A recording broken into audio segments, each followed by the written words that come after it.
Hi, hello, and welcome to Anamika Story 1.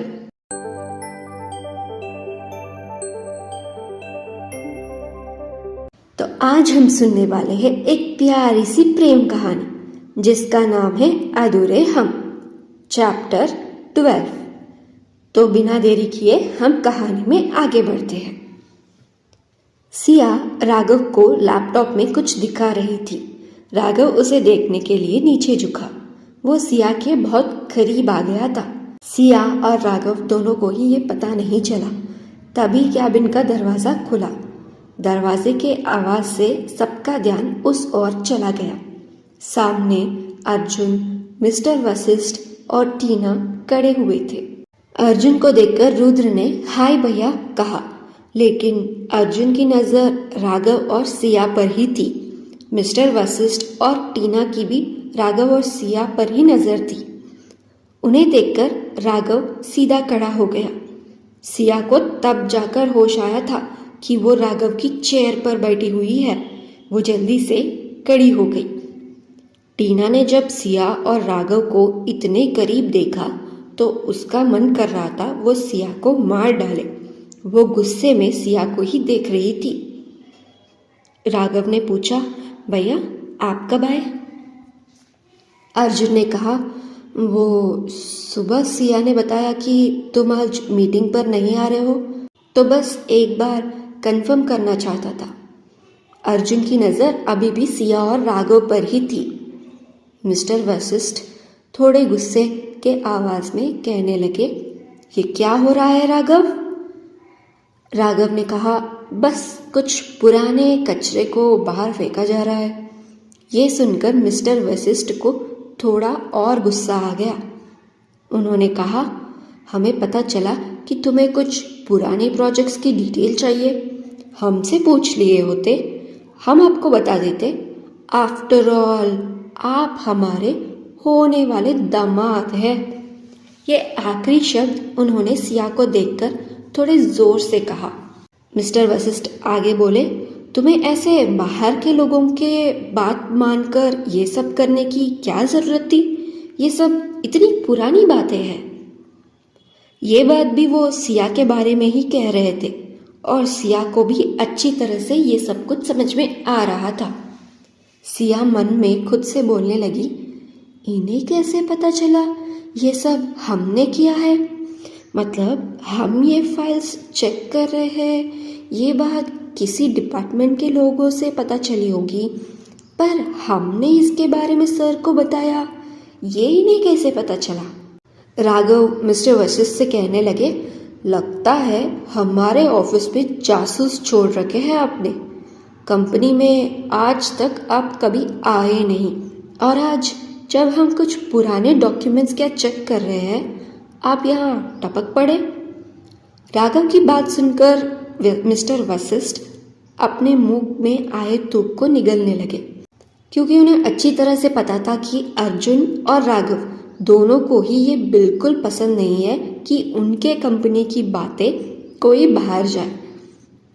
Mister Vashishtha मन ही मन बोले, अगर हम यहाँ नहीं आते तो पता नहीं तुम्हें और क्या क्या पता चलेगा।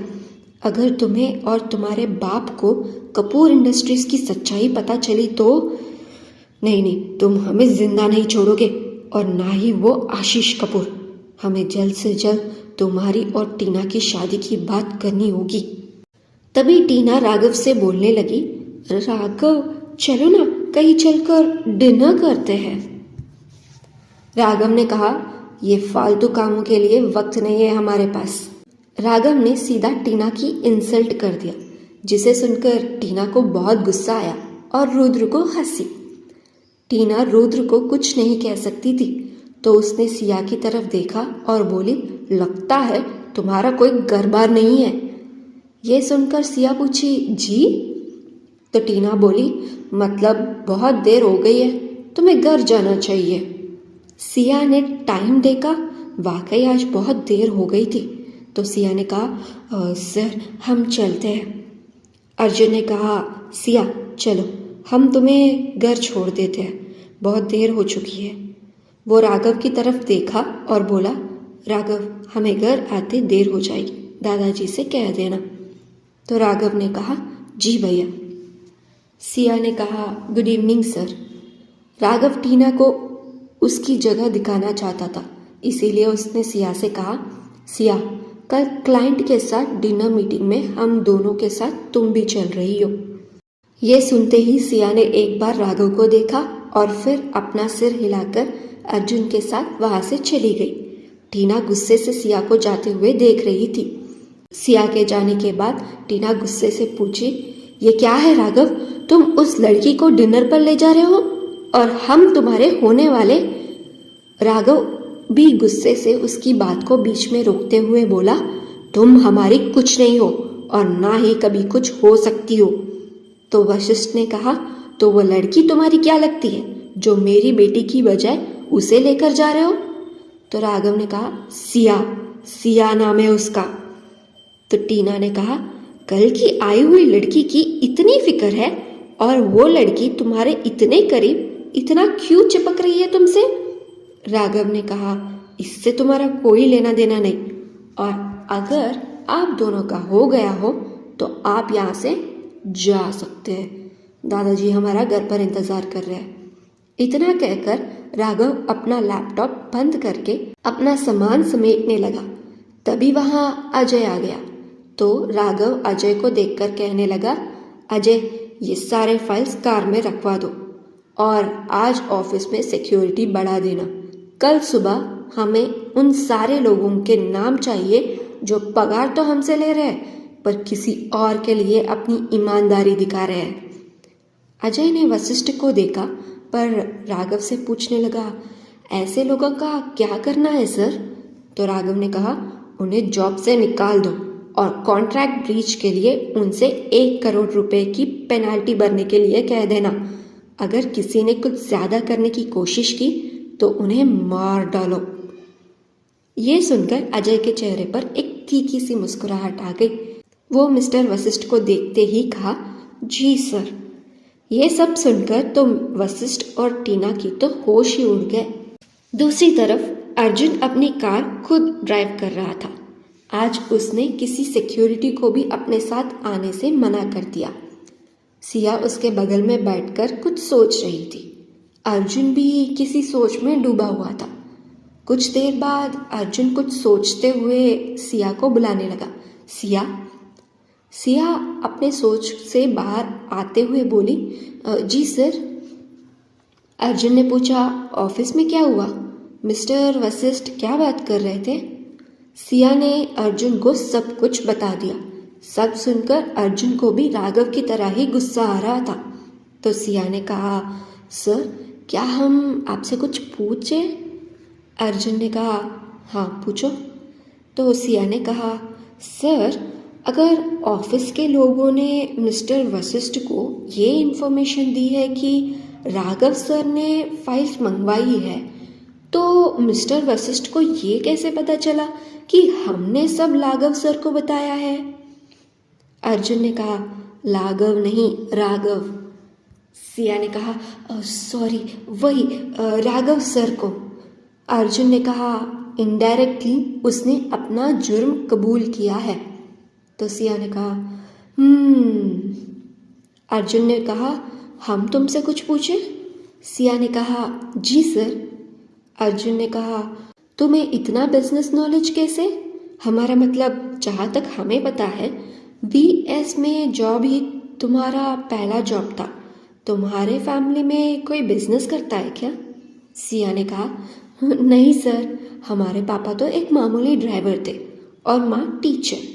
पापा के जाने के बाद माँ ने बहुत मेहनत से हमें पढ़ाया लिखाया है और जब हम बड़े हुए हम और आन्या, हमारा मतलब हमारी बहन ने छोटे से काम करना शुरू कर दिया था। तो थोड़ा बहुत बिजनेस के बारे में हम जानकारी रखते हैं और थोड़ा बहुत बिजनेस हमने सीख लिया है। अर्जुन ने कहा, अच्छा। तो सिया ने कहा, सर यहाँ से राइट। अर्जुन ने कहा, ओके। सिया ने कहा, सर यहीं पर, यही हमारा घर है। अर्जुन ने कार रोक दिया और सिया उन्हें बाय कहकर चली गई। अर्जुन वहीं पर कार में बैठकर कुछ देर सोचने के बाद वहां से चला गया। सिया अंदर आते हुए, माँ हम आ गए। भव्या कहने लगी, दी माँ और आन्या दी कहीं बाहर गए हैं, अभी तक घर वापस नहीं आए। तो सिया ने कहा, अभी तक नहीं आए? तुमने फ़ोन किया है ना उन्हें? तो भव्या ने कहा, माँ का फ़ोन यही है और आन्या दीदी का फ़ोन लग ही नहीं रहा, वो फ़ोन ही नहीं उठा रही है। सिया ने कहा, चिंता मत कर, आते ही होंगे, चल तब तक खाना बना देते हैं। भव्या ने कहा, ठीक है दीदी। सिया और भव्या ने 1 घंटे में डिनर बना दिया। आन्या और वैशाली जी भी तब तक घर आ गए थे। सिया उन्हें आते हुए देखकर पूछी, माँ आप कहाँ रह गई थी? और तुम? वो आन्या की ओर देखकर, तुम फ़ोन क्यों नहीं उठा रही थी? तो आन्या ने कहा, हमारा फ़ोन खराब हो गया। इतना कहकर वो कमरे में चली गई। वैशाली ने कहा, आज उसका मन ठीक नहीं है, इसीलिए हम उसे बाहर लेकर गए। सिया भी ये सुनकर मन में उदास हो गई, क्योंकि आज आन्या ने उससे ठीक तरह से बात भी नहीं की थी। भव्या ने कहा, माँ हमने और दीदी ने डिनर बना लिया, चलिए चलकर खाते हैं। कुछ देर बाद सब लोग खाना खाकर सो गए। अगले दिन सुबह रुद्र रिया को कॉलेज छोड़ने आया था। उसने अपनी नज़र इधर उधर घुमा के देखी तो रिया ने पूछा, भाई हम यहाँ हैं, आप वहाँ कहाँ देख रहे हो? रुद्र ने कहा, अरे रिया रुक ना, हमें देखने दे। तो रिया ने कहा, वही हम भी पूछ रहे हैं, अब देख किसे रहे हैं? रुद्र ने कहा, हम और किसके लिए देखेंगे? रिया ने कहा, वैसे हमें पता चला कि वो आजकल हॉस्टल से शिफ्ट हो गई है और कॉलेज भी नहीं आ रही है। रुद्र ने पूछा, क्या? पर क्यों? रिया ने कहा, हमें क्या पता, वैसे भैया एक बात पूछे? रुद्र थोड़ी सी निराश स्वर में कहा, पूछो। तो रिया ने पूछा, आपका और उस लड़की भव्या के बीच क्या प्रॉब्लम है? रुद्र ने एक लंबी सी सांस ली और बोलने लगा, उसने हमारा दिल तोड़ दिया। रिया की आंखें ये सुनते ही बड़ी हो गई। क्या आप उसे प्यार करते हैं? रुद्र ने कहा, पागल हो गई है क्या? नहीं। तो रिया ने पूछा, फिर दिल? रुद्र ने कहा, आज ना बिल्कुल टाइम नहीं है हमारे पास, भैया ने ऑफिस जल्दी बुलाया है, तो फिर कभी बताते हैं। रुद्र इतना कहकर वहां से जाने ही लगा। तो रिया ने कहा, अरे भैया रुकिए। रुद्र ने कहा, हमने कहा ना हमें जाना है। तो रिया ने कहा, अरे भैया भव्या आ गई। रुद्र ने यह सुनते ही रिया की तरफ देखा और फिर उस तरफ जहां रिया इशारा कर रही थी। आज भव्या ने ब्लू जीन्स और उस पर सफ़ेद रंग का टॉप पहना था। उसने बालों का पोनीटेल बनाया हुआ था। उसने तो वहां आते ही रुद्र को देख लिया था। रुद्र है ही इतना स्मार्ट, लड़कियां तो उसके लिए पागल ही हो जाती थी। पर भव्या जो प्यार जैसे मामलों से दूर रहती थी, उसे समझ में ही नहीं आता था कि लड़कियां इतनी कैसे पागल हो सकती है, वो भी रुद्र के पीछे। वो तो हमेशा रुद्र को इग्नोर कर देती थी। आज भी उसने उसे इग्नोर कर दिया और आगे बढ़ गई। रुद्र को भव्या का उसे इग्नोर करना ये नॉर्मल हो गया था। तभी वहां सिया आ गई और भव्या को पीछे से आवाज दी, भव्या।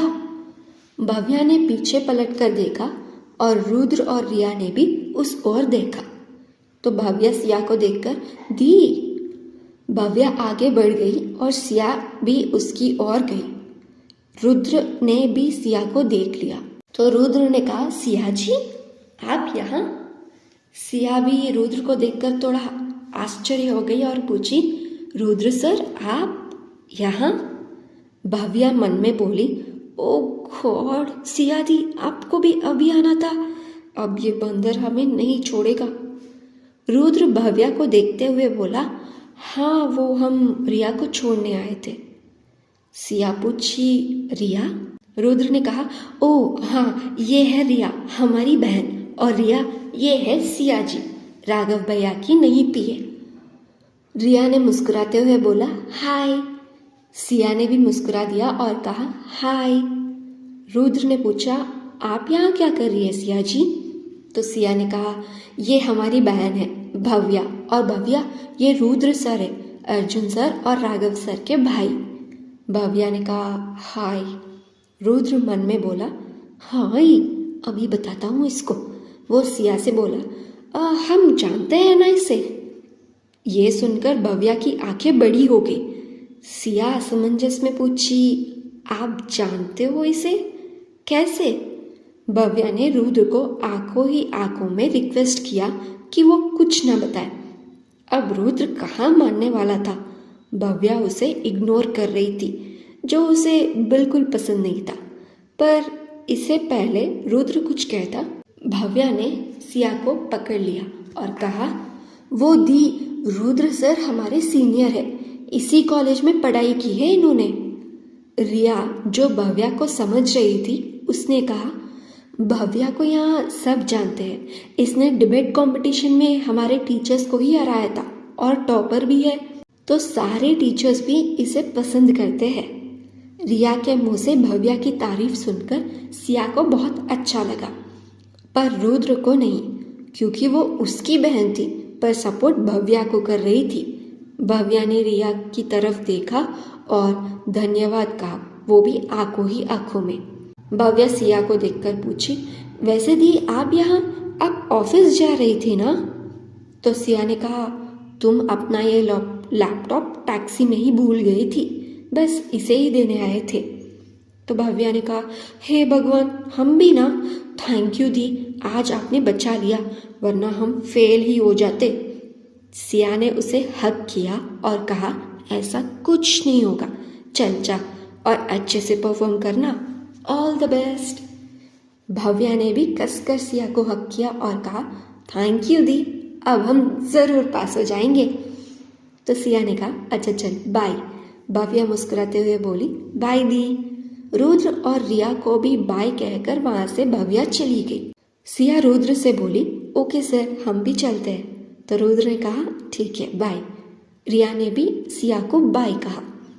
सिया दोनों को बाय कहकर वहां से चली गई। रिया रुद्र से बोली पता नहीं क्यों पर सिया जी से हमें बहुत पॉजिटिव वाइब्स आ रही थी। रुद्र ने कहा हाँ, और तुझे याद है विवान भैया ने हमें एक लड़की के बारे में बताया जिसने राघव भैया को पागल कहा? रिया ने कहा हाँ। तो रुद्र ने कहा यही तो है वो। रिया शॉक होकर पूछी क्या? रुद्र ने कहा हाँ। रिया तो ये सुनकर चौंक ही गई और सिया जिस रास्ते से गई उसी रास्ते को देखने लगी। दूसरी ओर कपूर इंडस्ट्रीज में आशीष कपूर के कैबिन में आशीष कपूर और मिस्टर वशिष्ठ बातें कर रहे थे। आशीष पूरे कॉन्फिडेंस और एटीट्यूड से बोला अगर उन्हें पता भी चला तो कुछ नहीं होगा, वो कुछ नहीं कर पाएंगे। तो मिस्टर वशिष्ठ बोलने लगे वो राघव है, राघवेंद्र सिंघानिया, वो सब कुछ तबाह कर देगा। आशीष गुस्से में बोला अगर वो राघवेंद्र सिंघानिया है तो मैं भी आशीष कपूर हूँ, समझे तुम? तो मिस्टर वशिष्ठ बोलने लगे ये मत बोलो कि इस कपूर इंडस्ट्रीज को फाइनेंशियली सपोर्ट आज भी सिंघानिया कंपनी से मिलता है। ये सब सुनकर आशीष कपूर के कान फटने लगे, उसे अपने पापा के बात कानों में गूंजने लगे। कुछ साल पहले मिस्टर कपूर आशीष से कहने लगे तुम्हारा कुछ नहीं हो सकता आशीष, कुछ नहीं, तुमसे बेहतर तो कल का आया हुआ वो राघव है। आशीष अपने पापा से कहने लगा मैं उस राघव से बेहतर हूँ। ये कहते हुए उसने वशिष्ठ के आगे भी यही चिल्लाया। तो मिस्टर वशिष्ठ कहने लगे अपने सपनों से बाहर आओ, तुम जैसे लोग उसका कुछ नहीं कर सकते। तभी वहाँ वंश भी आ गया और आशीष को बुलाने लगा। सर, आशीष गुस्से में पूछा क्या हुआ? वंश ने कुछ नहीं कहा, सीधे आशीष कपूर के कैबिन में जो टीवी था उसे चला दिया। टीवी पर न्यूज़ में कुछ दिनों पहले सिंघानिया इंडस्ट्रीज की एक एम्प्लॉय की असहज तरीके से मौत हो गई।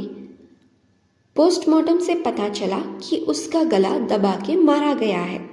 उस लड़की का नाम अंजलि है उम्र 24 साल। सिंघानिया कंपनी ने ही ये केस को रीओपन करवाया है। वो चाहते हैं कि जिसने भी उनके एम्प्लॉय के साथ या ऐसा कहे कि एक लड़की के साथ जो माँ बनने वाली थी उसे मार दिया गया है। उन्होंने आगे कहा कि अंजलि एक बहुत मेहनती लड़की है।